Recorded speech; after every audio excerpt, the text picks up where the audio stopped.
अगर आपने अपने टिकट की बुकिंग एक ग्रुप में की थी, जैसे 3 या फिर 4 लोगों का टिकट आपने एक ही साथ में बुक किया, चार्ट प्रिपरेशन के टाइम किसी भी एक या फिर 2 पर्सन का टिकट जो है वो वेटिंग की कंडीशन में ही रह गया, तो इस सिचुएशन में क्या ये वेटिंग वाले पैसेंजर अपनी जर्नी को कर सकते हैं या फिर नहीं, उनको रिफंड मिलेगा कि नहीं, क्या सीट भी मिल सकती है? अगर आपके भी माइंड में ये सारे डाउट हैं तो इसका सोल्यूशन आपको आज की इस वीडियो में पूरा डिटेल में मिलने वाला है। साथ के साथ आपको इस वीडियो को स्किप करने की जरूरत बिल्कुल भी नहीं है, वीडियो यहीं से स्टार्ट होने वाला है। तो आइए चलिए शुरू कर लेते हैं।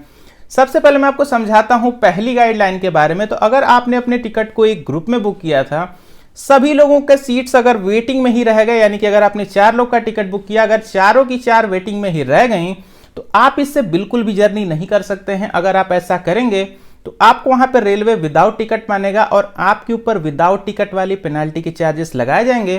तो अगर पूरे ग्रुप की ही टिकट वेटिंग की कंडीशन में है तो उससे आप कभी भी भूल के जर्नी मत करिए। रेलवे आपके टिकट को ऑटोमेटिकली कैंसिल करके आपका पैसा 60 प्लस जीएसटी कट होने के बाद आपको डायरेक्टली रिफंड कर देगा और ये 60 प्लस जीएसटी पर पैसेंजर वहां पे चार्ज होंगे। अभी हम लोग समझते हैं कि आपकी जो टिकट है वो पार्शियली कंफर्म है, यानी कि मान लीजिए कि 4 लोगों का टिकट एक साथ बुक हुआ, चार्ट प्रिपरेशन के टाइम किन्हीं 3 का कंफर्म हो गया और किसी एक का कंफर्म वहां पे नहीं हुआ, तो इस सिचुएशन में क्या होने वाला है, जिसका वेटिंग टिकट है क्या वो जर्नी कर सकता है या फिर नहीं? तो दोस्तों जी हाँ, बिल्कुल, जिसका भी टिकट वेटिंग में रह गया है, अगर वो ग्रुप के साथ टिकट बुक हुआ है तो जो भी वेटिंग वाला पैसेंजर है वो बिल्कुल जर्नी को कर सकता है, लेकिन उसको कुछ चीजों का यहाँ पे ध्यान देना पड़ेगा। सबसे पहली चीज, अगर वो चाहे तो अपने उस वेटिंग वाले टिकट को कैंसिल करा सकता है और कैंसिल कराने के लिए उसको टीडीआर वहां पे फाइल करना पड़ेगा। रेलवे उस वेटिंग वाले टिकट को ऑटोमेटिकली कैंसिल नहीं करती है। तो अगर आपको जर्नी नहीं करनी है तो आप चाहें तो उस वेटिंग वाले टिकट को कैंसिल करा सकते हैं। अभी बात आती है कि आपने ग्रुप में टिकट बुक किया है तो आपको जर्नी साथ में करना ही होगा।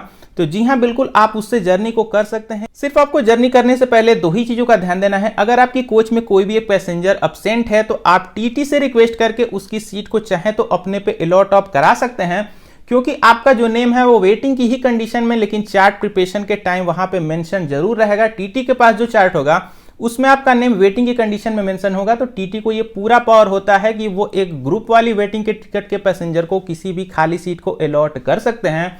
और कंडीशन नंबर 2, अगर मान लीजिए कि आपकी ट्रेन में कोई भी पैसेंजर अब्सेंट हुआ ही नहीं, आपकी ट्रेन में पूरी भीड़ है, तो उस कंडीशन में आपको अपने ग्रुप या फिर फैमिली मेंबर जिसके भी साथ आपकी टिकट बुक हुई होगी उन्हीं के साथ आपको सीट शेयर करके जाना पड़ेगा। हालांकि वो एक नॉर्मल सिनेरियो में ये भी होता है वहां पे कि अगर आपको कोई सीट खाली दिखती है तो आप वहां बैठ के जा सकते हैं, लेकिन अगर वो कंफर्म सीट वाला पैसेंजर आया तो आपको सीट वहां पे वो खाली करनी पड़ जाएगी। और दोस्तों, वीडियो को बिल्कुल लास्ट में, अगर बहुत ज्यादा लोगों की जो टिकट है वो वेटिंग में रहेगी, जैसे फॉर एग्जांपल के लिए 4 लोगों में से 3 लोगों की टिकट जो है वो वेटिंग में रह गई, तो उस सिचुएशन में आपको जर्नी करने से पहले एक बार टीटी से कंसल्ट कर लेना है। कंसल्ट करने के बाद ही आपको जर्नी करनी है, क्योंकि इस सिचुएशन में क्या है, अगर आपकी कोच में सीटें अवेलेबल नहीं है तो बहुत ज्यादा लोग एक साथ सीट शेयरिंग नहीं कर सकते, तो उस सिचुएशन में टीटी जो है आपको सीट नहीं दे पाएंगे और इस स्थिति में वो आपको एक अनरिजर्व्ड कोच में भेज सकते हैं, जिसको नॉर्मल भाषा में जनरल डब्बा कहा जाता है।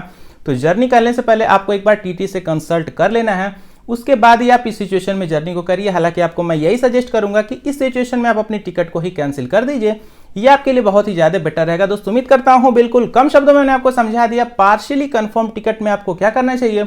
अगर आपको वीडियो पसंद आई हो तो वीडियो को एक लाइक जरूर करिएगा, चैनल पर नए होगा तो सब्सक्राइब जरूर करके जाइएगा, क्योंकि मैं आपके लिए ऐसे इन्फॉर्मेटिव वीडियोस लेके आता रहता हूं। मैं मिलता हूं आपसे अगली इन्फॉर्मेटिव वीडियो के साथ, तब तक अपना ख्याल रखिए, take care and happy journey.